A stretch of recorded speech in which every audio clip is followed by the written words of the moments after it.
Hello, everyone. My name is Patrick Soulier. You may better know me as ESV Diamond. I currently manage and coach the Stellar Lotus team. That is Jesse Cox's personal team he has funded. And I'm going to start doing more content for the community.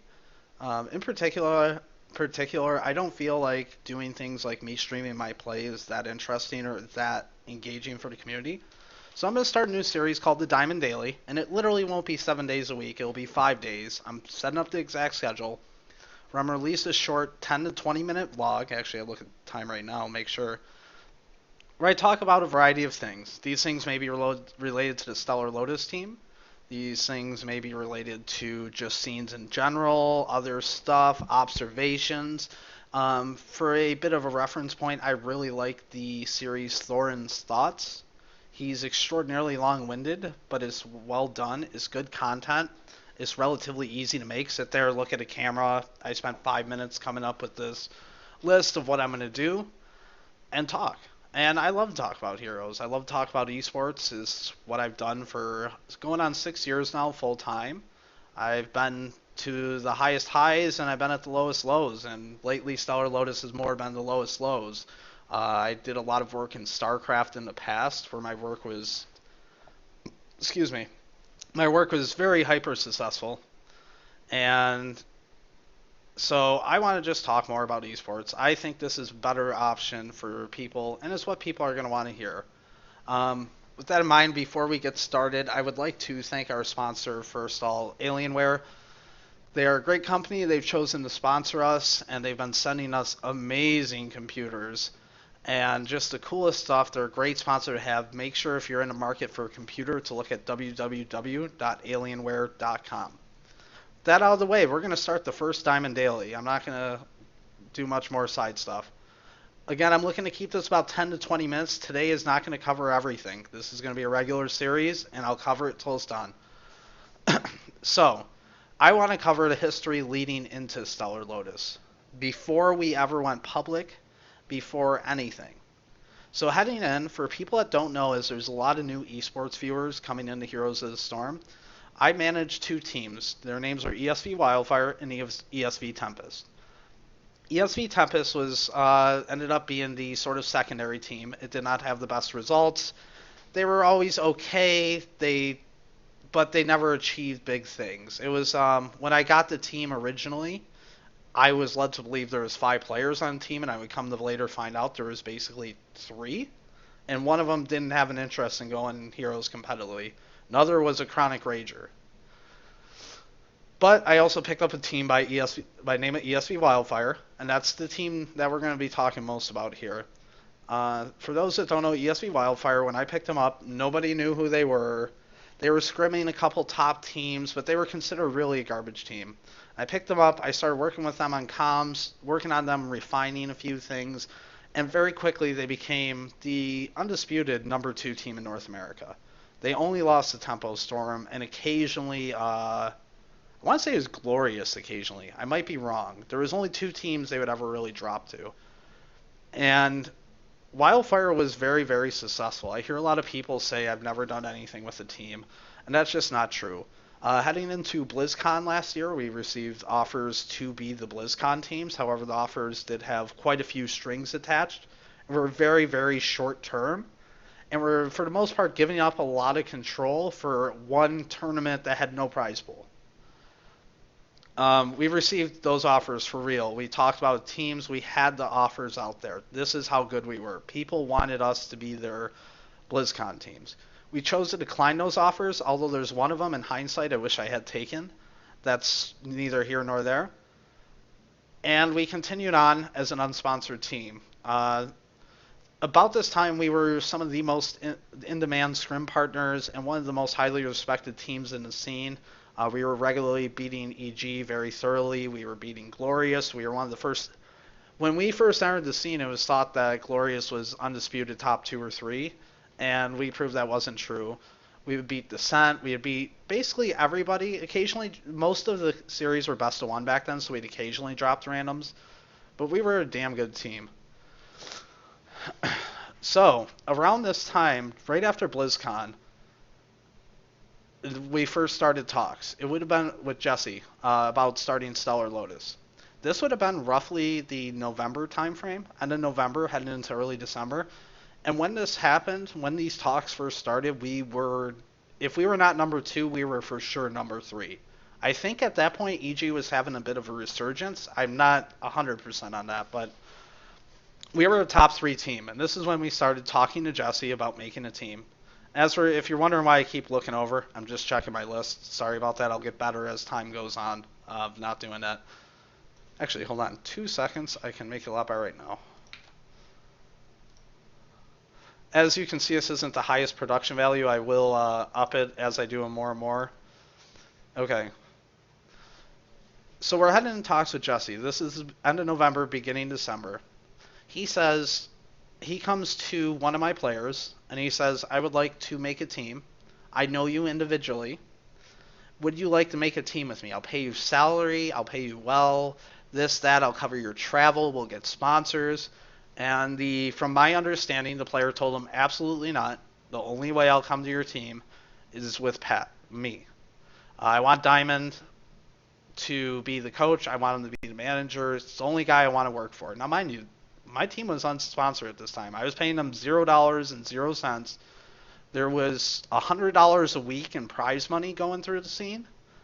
And frankly, it was absolutely shocking that he chose to say no. And props to him for that. You know, when I was a little bit younger, I don't know if I would have made that same call. I think I would have took the money.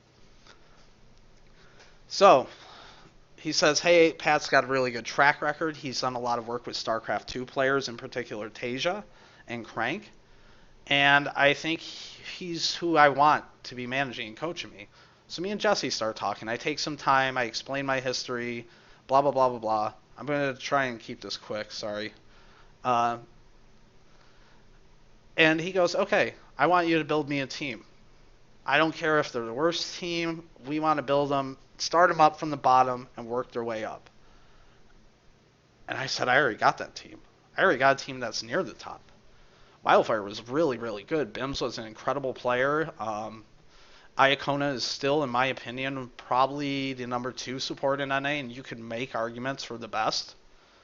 Very, very good player. We had a lot of quality stuff going on. So I said, hey, we can build a team out of 5 randoms if you want, but why not? Why don't you just look at my team? We were being approached all the time. It was obviously we were going to do. We had another major organization bidding on us when this all started.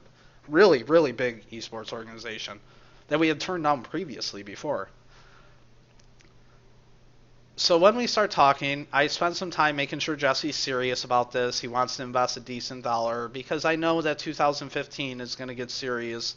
And then 2016 is when Heroes is going to start getting really big.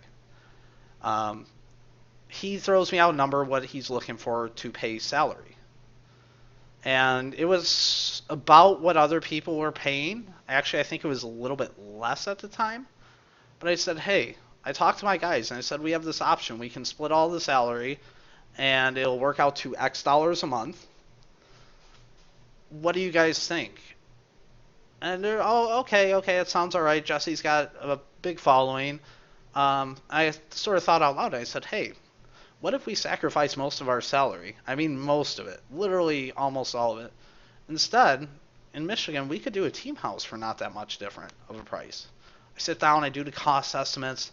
I figure, yes, he'll have to invest more in his original number, but most businessmen, when they come to you, they offer the lowest number first. I said, listen, these guys will take like no salary. Provide them food, provide them a place to live and play full-time with reliable internet.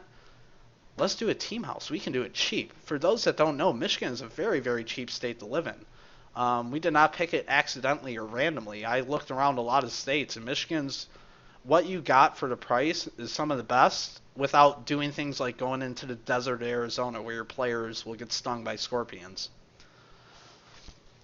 So I run these numbers by Jesse. We go back and forth, and we realize this is affordable for him. Now, going back and looking at that estimate now, I was off on some of my numbers. In particular, the food. I'm 30 years old now. I had no idea what it would cost to feed those guys. So we come back and forth and we realize we can do a team house. We're gonna have to do it on cheap. I guarantee there, maybe aside for the Cloud9 apartment was in California.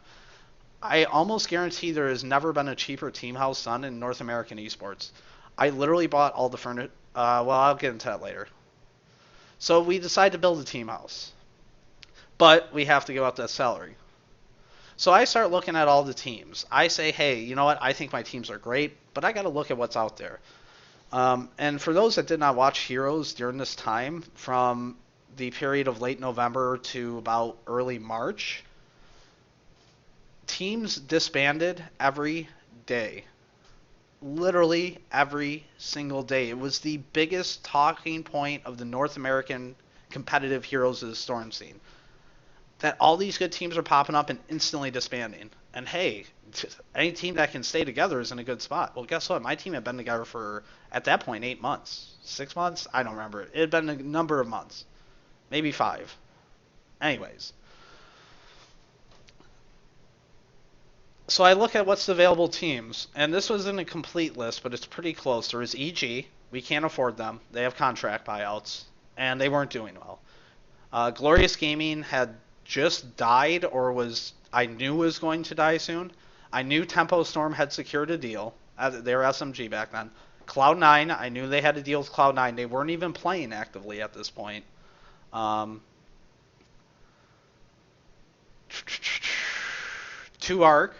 who have buyouts in their contract, so not really affordable.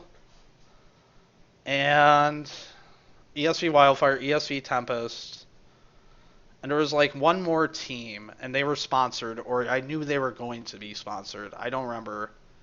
Oh, it was Vivid. And back then, Vivid would later turn in through several iterations into Cognitive. And back then, Vivid was really bad. Like, we never lost to Vivid. We did one time, and it was like a huge shocker.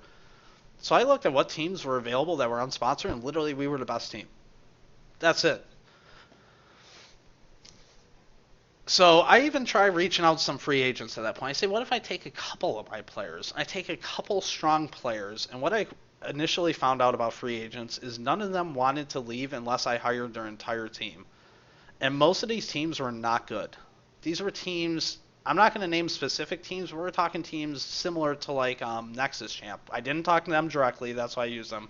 Really, really not quality, bad teams. That in mind, I reached out to a bunch of free agents. The couple that I was really interested in, most of them turned it down. I would say about half of them were retiring and decided they didn't want to do Heroes full time. And about half of them decided they, repeatedly what I heard is I will only play for Tempo Storm or SMG. They weren't hiring. So after reaching out to something like 20-some free agents, I say, well, I'll just use my players. And we'll try and find a support. Iacona was working full-time at Google, and I was not comfortable with having him quit Google to join the team for next to no salary, which maybe is wrong of me, but I thought it was the morally right thing to do. And so I grabbed my players. Now I think this next part is where some of the biggest confusion, and I've sort of went into it a little bit already, has been about Stellar Lotus and the timings of everything. As far as the public knows, we were a team that formed, we were a team that formed and selected our team in May. That's not the case. We started negotiations in November. We agreed that this was something we were going to do in mid-December. And then there was a almost 3-month gap until the beginning of March before we got our contracts. When we got our contracts, I was pretty sure, a week before that, I was pretty sure the deal wouldn't go through. There had been such a long delay. Nothing was happening. I wasn't seeing contracts. I wasn't seeing anything but talk. So we keep plugging along. We're doing all right. We haven't started moving the teams around yet because I don't bank on anything being done till it's done. So anyways, it comes to March. Wildfire's doing all right. I believe literally right as the day we signed contracts is the day Wildfire took the first took the first win off Tempo Storm after they became Tempo Storm, and it was a best of one, not a big deal. But we're doing good. We're doing good. So we start reshuffling the Tempest and Wildfire rosters to create this new roster. For example, Poom, that was on Wildfire, was not able to move. He works a very good job, makes good money, not worth it. Iacona, he worked at Google. Bims lived in Italy. So we started rearranging stuff, and we came up with a roster of 3 ESV Wildfire players and 2 ESV Tempest players. We had the house keys in middle of March, and we did not announce till May. And by May, we were already struggling. And I'll go into that in another one. So a lot of people said, why are they picking up this team? It had been done forever. It just, the announcements took an eternity. And that was nothing in my hands. I wanted to announce basically the day after we signed contracts. And it took we spent basically 4 months waiting. And those 4 months ended up being really crucial because one thing that, going back to the free agents, is I don't consider a deal done till it's signed. I would inform free agents that we had a pending deal that looked really good for a team house and stuff, but that it wasn't done. And simply put, if we had had contracts done faster and we had started recruiting players in January, I think we could have had a whole different level of player available to us. But by March, most of the teams were decided, and we had to use our players. I was comfortable with them. I like Nightmare. I like Toe Jam and Earl. Iacona's incredible. We were using Pickles, who was struggling at the time, but had shown some real moments. And War Greymon, who was doing very, very good. So we start trying out the roster, this finalized, shuffled around roster, and it was good. It was really good. It wasn't Tempo Storm level, but we were beating EG in tournaments, I believe. And EG was struggling, but they were still good to beat in tournaments. I believe we used a bastardized version and beat Glorious. No, we didn't. Glorious was dead by then. We were doing very well. When we originally signed the contracts, I would have had us at probably number 3 or 4 NA. Now, we hadn't shown that in tournaments because we were about to start hiding our roster for this announcement. But our scrims were good. This team was looking solid. Once we found a permanent support that could move to the house, we were going to be in good shape. And that was a huge deal in that. So for the final part, because I've already ran this longer than I planned, I'll keep this getting set up. Let me tell you, there's probably never been a North American esports full-time gaming house that has been built, constructed, and maintained for as inexpensive as we do this. We went to Michigan, one of the cheapest realty states. We rented a house that was built in 1985. It's still a fine house, but it is not super modern. It is not top end. It's just a very nice big house. I bought literally every piece of furniture in the house from From Salvation Army. Which, if you don't have a Salvation Army where you're at, is a second-hand used store. All the furniture is donated, given free to them, and they go back and resell it. I have a couch in my office. It looks pretty nice. You would come in my office and think, wow, that's pretty nice. We paid $30 for the couch. Our main living room couches, we paid like $120 for, and that was the biggest piece of furniture. In fact, the only thing we bought, 2 things we bought at full price, were a Wii U, so people had entertainment, 3 things, Chromecast, and actually our TV we didn't buy at full price. Our TV was reduced on clearance, and we got money off because it was missing a remote. My initial setup fund was very, very small, and I made it stretch very far because I wanted to get Jesse every cent he could out of his dollar. And like I said, I know what other esports organizations spend on their gaming houses. And while maybe you can look at like Cloud9's apartment they first had, it was cheaper to furnish and get set up. Their cost of where the location of it, which is California, far outweighed what we're paying for this house. I guarantee that apartment was more than this house. With all that in mind, I thought we did a damn good thing. I thought we were doing something cool. We basically sacrificed all our salaries to make the gaming house dream happen. And I now know there's a lot of people that won't make that sacrifice. That it's all about salary. And I'm going to go into those in more videos. So that's just a starter. Like I said, I'm going to try and do this every day, 5 to 6 days a week. And for the next one, I am going to continue on where I left off here, which is when we first get the house going. I think there should be about 3 days of this Start a Stellar Lotus series. And I would love any feedback you had. Like, let me know. Is it really boring watching me on camera here? Would you rather see a game in the background? Do you need the topic list? What do you want? Am I talking too short? One thing I always, when I watch Thorin's videos, I thought he drones on way too long. So, let me know what you guys think. I hope this is going to provide some really good insight. And although I left certain things, I didn't go into depth on certain things in this one, I think you'll find in the next couple I'm going to leave no stone unturned. So again, my name is ESV Diamond. You can follow me on Twitter. It's twitter.com/ESVDiamond. And please follow Stellar Lotus. Twitter.com/Stellar Lotus FTW. That's Stellar Lotus FTW. And as a final shout out, make sure and follow or check out our awesome sponsor Alienware at www.alienware.com. I'm recording this video. Hold on, I'll show you. 1 second. On an awesome Alienware Area 51 computer. Thing's huge. It's so powerful. It's got GTX 980. It's super awesome. They just sent it to us. So go check them out. And thank you all for tuning in. And please, again, leave any feedback you have. Have a good one.